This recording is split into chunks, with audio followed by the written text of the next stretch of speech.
Quand on regarde Juju Fit Cat, la super fit girl, super suivie sur les réseaux et actuellement dans l'émission Danse avec les stars, elle renvoie l'image d'une femme sûre d'elle, sportive, disciplinée, avec un corps tonique et en pleine forme. Et on fait spontanément et inconsciemment ce raccourci dans notre tête. Si elle est fit, musclée et rayonnante, c'est que tout va bien dans sa vie. Sauf que l'image publique et les apparences ne racontent jamais toute l'histoire. À plusieurs reprises, Justine, alias Juju Fit Cat, a traversé des périodes très compliquées dans sa relation avec la nourriture et dans sa relation avec son propre corps. Quand une femme médiatisée dit ça, ça éclaire quelque chose de très intime. Tu peux cocher toutes les cases à l'extérieur et malgré ça vivre une lutte intérieure depuis des années. Dans cette vidéo, on va suivre le parcours de Juju Fit Cat pour comprendre pourquoi, même avec un corps parfait, une vie parfaite vue de l'extérieur, couple, succès professionnel et médiatique, une femme peut rester en lutte intérieure avec elle-même. On verra ensuite le piège qu'éprouvent certaines femmes à se comparer à d'autres femmes comme elles, sans vraiment savoir ce qu'elles traversent, vouloir perdre du poids en se mettant la pression, se dévaloriser sans cesse, finir mince mais toujours en guerre avec soi-même. Et je te donnerai 3 repères concrets pour briser ce cycle de comparaison et faire la paix avec ton propre corps, même avant d'avoir atteint tes objectifs minceurs. Avant d'être Juju Fit Cat, il y a Justine Léa Beccatini. Âgée de 31 ans, elle naît le 4 février 1995 à Paris et grandit en région parisienne à Limours. Très tôt, le sport fait partie intégrante de sa vie. Pendant une quinzaine d'années, elle pratique l'équitation avec tout ce que ça implique comme discipline, rigueur, compétition et recherche de performance. On pourrait se dire, voilà une petite fille sportive qui a tout pour être bien dans sa vie, mais l'histoire ne va pas se dérouler exactement comme ça. À l'école primaire, en CM2, tout bascule. Après une dispute, une pseudo-amie crée un skyblog sur internet pour se moquer d'elle, avec des photomontages humiliants, de faux excréments dans ses cheveux, des boutons sur le visage, des dents vertes, et toute l'école se moque d'elle. À 10 ans, son image devient un sujet de dérision publique. Et c'est ça qui a fait que j'ai eu mon premier cyberharcèlement. Ça a commencé comme ça. Un jour, je me connecte à mon Skyblog, enfin même pas, je crois que c'est ma maman qui va sur mon Skyblog parce que forcément ma maman surveillait ça de près et qui me dit: Justine, je comprends pas, il y a une photo de toi avec genre des espèces de taches marron dans les cheveux en mode oh j'ai du caca dans les cheveux, etc. Ouais, d'accord. Des enfants, tu vois, mais à ce moment-là, ça fait mal quoi. Au collège, le harcèlement continue et se renforce. 6 filles plus âgées qu'elle décident de la prendre pour cible, l'insultent, la bousculent, lui tirent les cheveux, lui écrasent les pieds dans la cour. Et pour éviter de les croiser dans le bus, Justine finit par faire chaque jour le trajet de 30 minutes à pied jusqu'à l'école sans rien dire à ses parents. Je suis devenue suite à ça la salope, là, tout ce que vous voulez. Elles se sont liguées contre moi assises. C'était du harcèlement, autant par les mots que physique, parce que ça allait de toutes les insultes possibles à je te pousse dans les couloirs pour te faire tomber, je passe derrière toi, je t'attrape par les cheveux et je te tire. Comme c'était le groupe de 6 qui était dans le même bus que moi et que c'était un peu les populaires, en fait, si elles se mettaient dans le bus à m'insulter devant tout le monde et tout, t'as tout le monde qui rigole. Donc en fait, j'en étais arrivée à un stade où je ne prenais plus le bus et donc mes parents qui pensaient que tous les matins et tous les soirs, j'allais et je rentrais de l'école en bus. En fait, je faisais tout à pied, même l'hiver. Elle était clairement le souffre-douleur d'enfants complètement inconscients du traumatisme qu'ils pouvaient laisser à vie à un autre enfant. Et c'est comme ça que l'image et l'estime de soi d'un enfant peuvent être brisées dès le plus jeune âge. Ça plante la première graine d'un sentiment d'infériorité et une relation compliquée avec elle-même. Après son bac scientifique en poche, Justine s'oriente vers des études de biologie et de santé avec une spécialisation nutrition sportive. Sur le papier, ça ressemble à un profil d'une jeune fille sérieuse qui veut faire les choses bien. Et là, je vais faire le pont avec ma propre histoire parce que moi aussi, j'ai connu des humiliations quand j'étais jeune, petite, avec ma famille. Et quand tu as vécu du rejet très tôt, avec ta propre famille, tu as l'impression de ne jamais être assez, tu veux devenir la petite fille parfaite modèle pour te prouver aux autres, mais aussi pour te prouver à toi que tu mérites d'exister. Alors tu te jettes à corps et âme dans les études, dans une réussite de quelque chose, dans le fait d'être irréprochable parce que ça te donne le sentiment de contrôle et ça t'évite aussi de ressentir la blessure émotionnelle, de rejet, d'humiliation qui te fait mal. Et moi, ça a été ma stratégie pendant des années. Vers 17-18 ans, Justine tombe dans l'anorexie mentale. Elle raconte qu'au début, elle a l'impression de maîtriser exactement ce qu'elle fait, mais que ça a vite dérapé avec une obsession à vouloir maigrir toujours plus. Elle perd du poids, se met à courir de plus en plus, réduit ce qu'elle mange, jusqu'à descendre à un poids aux alentours de 40 kg pour 1m60. Elle explique aussi qu'il y a derrière cette volonté de contrôle le besoin de réagir à des reproches que sa propre mère a fait sur son physique. Justine explique que sa mère, qui avait elle-même des complexes sur son corps, projetait ses insécurités sur elle. Elle lui parlait souvent de cellulite, lui disait qu'elle avait trop de forme, qu'il fallait faire attention ou encore qu'elle allait grossir si elle mangeait tel ou tel aliment. De tes 18 à 20 ans, tu as fait de l'anorexie. Comment ça se manifeste ? Moi, c'est dû à un rapport compliqué que j'ai à cet âge-là avec ma maman. Elle a toujours eu un rapport très compliqué avec l'alimentation et du jour où elle m'a eu étant une fille, elle a retransmis ça et reprojeté ça sur moi et donc elle a voulu en fait projeter ses envies à elle sur mon corps à moi.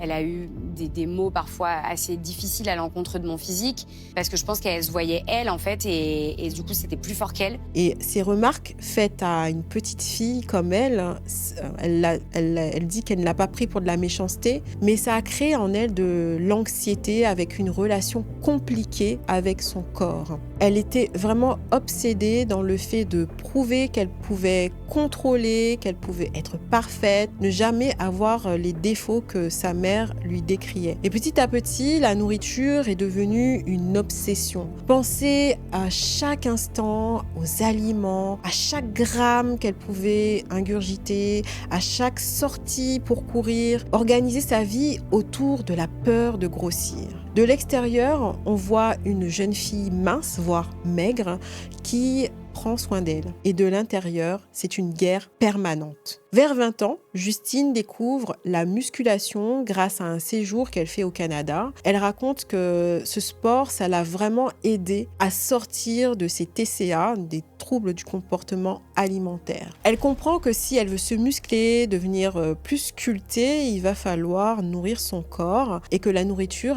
ça peut devenir une alliée pour elle. Elle recommence du coup à s'alimenter, elle reprend du poids, gagne du muscle et de la force et son regard sur elle-même commence aussi à changer. Elle est de moins en moins dans « je dois maigrir à tout prix » et plutôt dans « je veux construire quelque chose qui me plaît à moi ». La musculation devient un outil de thérapie pour elle, comme une reconstruction de ses blessures émotionnelles. Entre mes 18 et mes 20 ans, j'ai eu 2 ans où j'étais anorexique, où du coup je pesais peut-être 15 à 17 kilos de moins que ce que je pèse là actuellement. Donc ça a été une période vraiment très très compliquée où j'avais vraiment une relation très difficile avec mon corps, avec l'image que j'avais de moi, l'image que je renvoyais aux gens. En fait, c'est vraiment ce sport-là qui m'a aidé à remanger petit à petit. Alors ça a été dur. Mais très vite, la musculation aussi, qui était une musculation plaisir, devient une musculation pression. Et son côté contrôle et extrême revient en force. Plan sportif ultra strict, alimentation avec des macros hyper cadrés, avec des objectifs physiques à atteindre et un cadre de performance à tenir. On sent déjà revenir ce schéma qu'elle a, cette exigence envers elle-même, comme un rappel de tous les reproches vécus enfant. Ce sentiment de ne jamais être assez aux yeux des autres. En parallèle, Justine commence à partager son univers en ligne. Elle lance sa chaîne YouTube JujuFitCat en 2017. Elle poste sur Instagram. Elle crée un personnage à la fois drôle, énergique et très sportif. Cette même année, sa vie bascule avec la rencontre du youtubeur Thibaut Delaparte alias Thibaut InShape. Il organise un concours Miss InShape et Justine y participe. Les abonnés s'attachent à elle, elle gagne le concours et de là naissent d'abord une collaboration entre eux et puis une histoire d'amour. Le couple devient une référence sur les réseaux. 2 corps fit, beaucoup de sport, de la bonne humeur, des vidéos qui cartonnent et c'est à ce moment-là précis,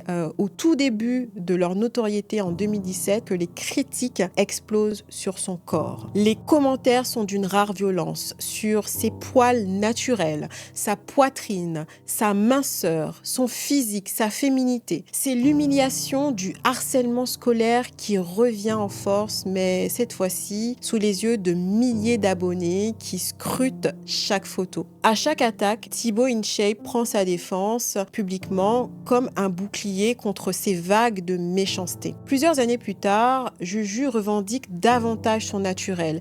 Elle assume ses vergetures, sa cellulite, ses poils, ses boutons, ses imperfections. Elle montre aussi parfois sa cellulite en disant moi aussi parfois ça me complexe. Et ça c'est fort parce que ça dit une chose simple. L'acceptation c'est pas plus aucun complexe, c'est avancer malgré ça. Et cette visibilité permanente renforce une difficulté pour elle de se voir avec ses propres yeux sans être filtrée par le regard des autres. Aujourd'hui, avec sa carrière télévisée sur M6 et sa participation récente dans Danse avec les stars, Juju parle du fait qu'elle s'accepte plus comme elle est. Elle dit qu'elle essaie de ne pas replonger même si ça reste encore fragile. Le rapport à l'image reste encore compliqué pour elle, mais elle travaille dessus. Alors quand tu regardes Juju Fitcat aujourd'hui, tu vois le résultat final, le corps musclé, le couple avec Thibaut InShape, les millions d'abonnés, la visibilité. Ce que tu ne vois pas, c'est le prix intérieur payé pour tenir cette image face aux critiques et aux attentes des autres. C'est exactement ce qui se passe quand on se compare à des femmes auxquelles on pense qu'elles ont réussi, alors que nous, on est en train de chercher comment faire. Mais quand tu fais ça, tu déplaces ton propre pouvoir à l'extérieur et tu oublies que la seule personne avec qui tu dois te comparer, c'est avec toi-même. Tu peux t'inspirer, oui, mais n'oublie pas que le corps extérieur ne dit pas tout de la santé physique et mentale de la personne que tu admires. Chacun a son histoire, son vécu, ses blessures émotionnelles. Donc tu peux prendre ce qui t'aide et faire attention à ce qui peut te mettre la pression. La première chose que j'ai envie de te dire, c'est que un corps mince, un corps fit ne suffit pas pour parler de santé. Tu peux être mince et être épuisé. Tu peux être mince et dénutri. Tu peux être trop sportive et être sous adrénaline de l'effort et en dette de récupération. Tu peux être aussi cette femme mince et te trouver toujours en surpoids dans ta tête. Perdre du poids et continuer à ne pas t'aimer. Et sur les réseaux, on voit surtout une façade. Tout le monde porte un masque. Ta voisine que tu as l'impression qu'elle gère tout le temps avec le sourire, elle peut être au bout de sa vie. Ta collègue avec un ventre plat impeccable, ça peut être au prix d'une restriction drastique, des nuits courtes à ruminer, une culpabilité permanente à ne pas se sentir à la hauteur. Et même une femme qui rayonne à la télé peut dire que l'image qu'elle a d'elle-même est problématique. Donc tu vois, la santé, elle ne se lie pas uniquement sur la balance ni sur l'indice de masse corporelle. Elle se lie dans ce que tu vis, toi, au niveau de ton énergie, de ton sommeil, des carences que tu peux avoir, de ta digestion, de tes cycles menstruels, de ton humeur, des douleurs, peut-être des blessures physiques à répétition si tu fais du sport et ton rapport à ton corps. Et la première chose à faire concrètement, c'est d'arrêter de te mettre la pression en te comparant aux autres. Parce que la comparaison, elle te pose en situation d'infériorité et te donne une fausse conclusion. Si elle y arrive, je dois faire pareil. Alors, tu ne vois ni son histoire, ni son niveau de stress, ni ce qu'elle s'impose pour y arriver, ni ce qu'elle compense. Donc, tu peux regarder cette femme, te dire « Waouh, ça m'inspire » et tu peux aussi te dire que ce qu'elle fait, ça ne me correspond pas. C'est comme ça que tu choisis de te respecter. La deuxième chose que j'ai envie de te dire, c'est que beaucoup de conseils de Fit Girl reposent sur une surperformance que tu ne vois pas et qui n'est pas forcément compatible avec la réalité, avec ta réalité et celle de beaucoup de femmes. Parce que quand on te répète souvent la même recette, à savoir marcher 15 000 pas par jour, faire de la muscu 4 à 5 fois par semaine, compter tes calories, regarder tes macros avec une vie organisée autour de ça. Et quand tu es une femme qui souffre avec ton poids, tu regardes ça et tu te dis ouais, elle a la solution. Tu penses que en copiant exactement ce qu'elles disent, tu vas obtenir exactement ce qu'elles obtiennent.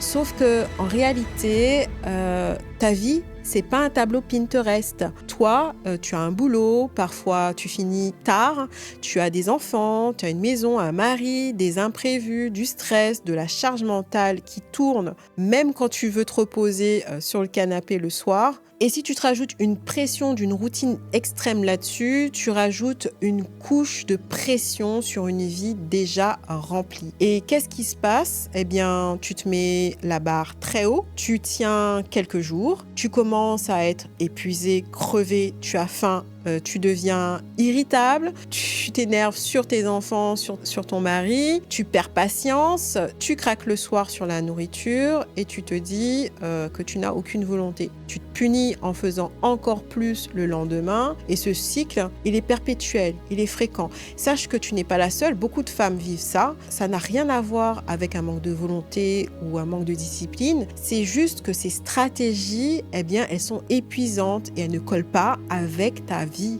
Donc la vraie question à te poser, c'est pas est-ce que je suis capable de le faire, c'est plutôt est-ce que je peux faire ça et continuer à assurer mes différents rôles de maman qui est présente pour ses enfants, professionnelle efficace, femme, épouse, sans m'épuiser. Et ça passe par changer des micro-habitudes dans ton quotidien. Pratiquer une marche régulière, du mouvement qui te fait du bien, privilégie de prendre les escaliers plutôt que les escalators dans le métro, avoir une alimentation qui te nourrit vraiment sans être une prison ou bien te priver, arrêter cette obsession des chiffres et regarder d'autres indicateurs comme la taille de tes vêtements et surtout arrêter de croire qu'il existe une méthode universelle miracle. Il existe une méthode compatible avec ta vie, ton niveau de fatigue, ton niveau de stress. La troisième chose que j'ai envie de te dire, c'est que dans notre société moderne qui t'apprend à passer les besoins des autres avant les tiens, famille, boulot, image sociale, validation extérieure, l'amour de soi devient un super pouvoir le plus oublié.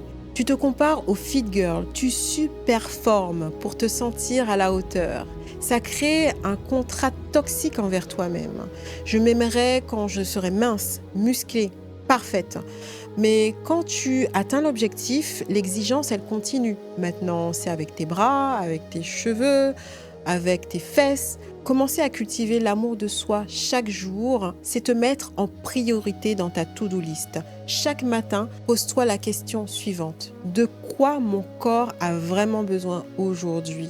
Repos, nourriture qui me nourrit, douceur au lieu de pression. Mets ça en priorité absolue dans ta journée. La petite voix à l'intérieur de ta tête qui critique et qui dit « je suis grosse, je suis nulle, je suis pas assez, j'en fais pas assez », c'est souvent celle d'un membre de ta famille, d'un harceleur passé, de la société. Ne la combat pas. Remercie-la pour ce qu'elle a envie de dire, mais ne te laisse pas embarquer, ne te laisse pas définir par elle. Choisis de te parler comme tu parlerais à une amie. Je suis assez. Merci mon corps de me porter chaque jour. Ce dialogue intérieur, quand tu le changes, eh bien, ça change ton état intérieur. Ça baisse le niveau de stress et de cortisol dans ton corps. Ça apaise ton système nerveux en surcharge et ça permet à ton corps de retrouver de la paix au lieu d'être dans une lutte constante. Juju Fitcat, elle l'a vécu en montrant davantage son naturel, en acceptant d'être pleinement qui elle est. Elle a fait ce travail de se libérer du regard négatif et de l'avis négatif des autres. Et tout ça, elle le portait en elle. Ce que j'aimerais que tu gardes en tête, c'est ceci. On peut avoir une apparence très maîtrisée et pourtant mener une bataille intérieure. On peut aussi traverser une période où le corps change, une prise de poids suite à un choc émotionnel et savoir que c'est temporaire parce qu'on est en pleine guérison intérieure. La discipline ne garantit pas la paix intérieure. La paix, elle se construit.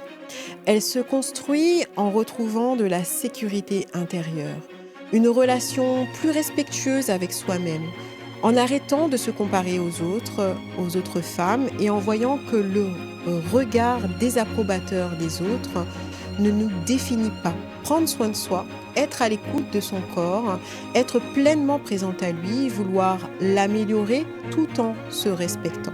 Ça veut dire doser l'intensité de ses entraînements en fonction de son niveau d'énergie, de fatigue, de sa charge de travail, de son cycle et d'adapter son alimentation en conséquence.